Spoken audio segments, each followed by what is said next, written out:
Alright, today I think we'll talk about dynamics. So, dynamics are arranged in loud and soft. Some of these videos I have already explained dynamics, but this is if you want more practice. Here's some kind of tips and tricks that you can do to work on them and to get better at them. So, dynamics range from soft to loud, and in the music world, when you need to play soft in the music, you'll see a P, and that stands for piano, and piano means to play softly. Now, the opposite end of that is to play loud, and loud in the music is represented by an F, or the word forte. So if you see a P, it's piano, means soft, and if you see an F, it means forte, and it's loud. So in the middle there, because you have soft and loud, so in the middle there, you can have a medium soft and a medium loud. The medium soft is, you're going to know that it means that by, there's an M and then a P, so MP, and that just means the word is mezzo forte, so the Italian word for medium in the music world is mezzo. So mezzo piano for medium soft, and mezzo forte, MF, for medium loud. Now, there's a couple ways that you can play soft versus loud on the violin when you're trying to play a note.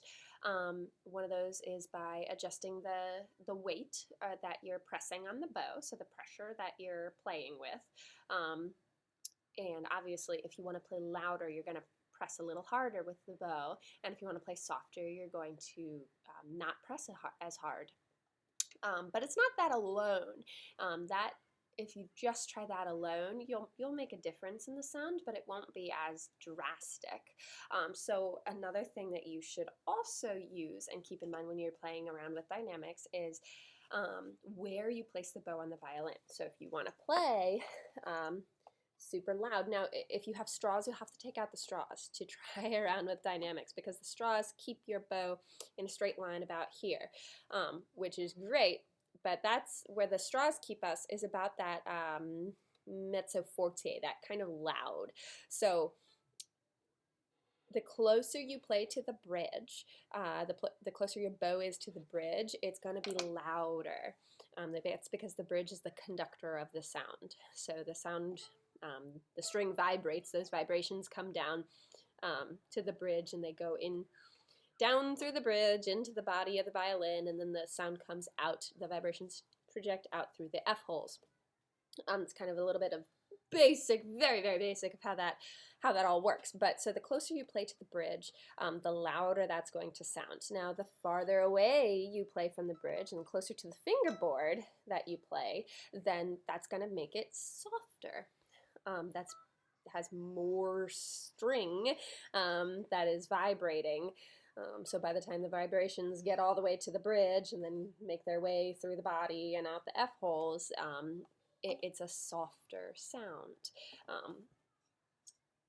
So to show you what I mean, so if I want to play just open A and I want to play loud, I'm going to be right up there next to the bridge, okay? Not on top. If you play on top of the bridge, it's going to squeak, and I don't really want to do that because it hurts your ears. So you got to be just right up next to it, okay? So not on top, just right next to it. And I'm going to put a decent amount of weight. Oops, I can't.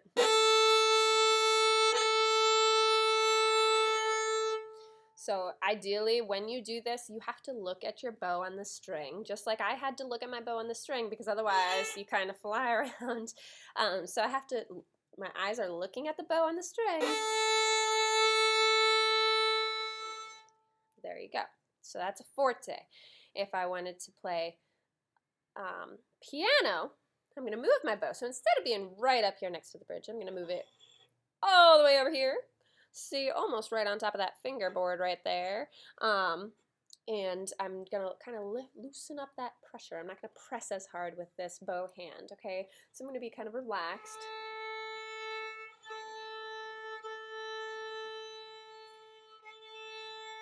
Again, I'm looking at my bow on the string. So forte, piano.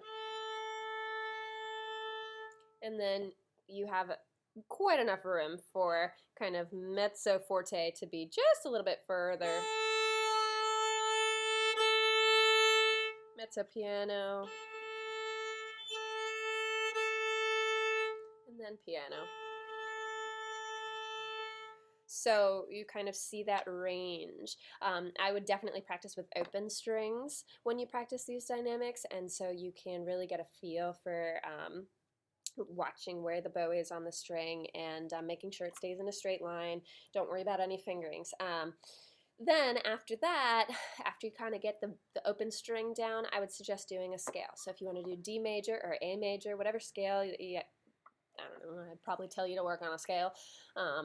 So whatever scale I've told you to work on, you should probably use that scale and then play, I don't know, try forte going up, piano going down, or reverse it and go piano up and then forte down. You can do abrupt switches, so piano to forte, forte to piano, mezzo forte. You can kind of play around with it, and then ideally you're going to also want to gradually get there. So gradually is much harder, but those are those decrescendos and crescendos, the kind of less than and greater than symbols that you see in the music. And so it's the same as math. If the small end, and then it is getting bigger, so the small end is over a note, and then it's getting bigger as the notes go on, then you're starting soft and you're getting louder. So when you do that, you're starting over here and getting louder. Okay, and if it's the reverse and the big end is at that first note, you're going to start loud and get softer. So play around with that. And those dynamics and see, and as much as you can get. Again, scales are a great way.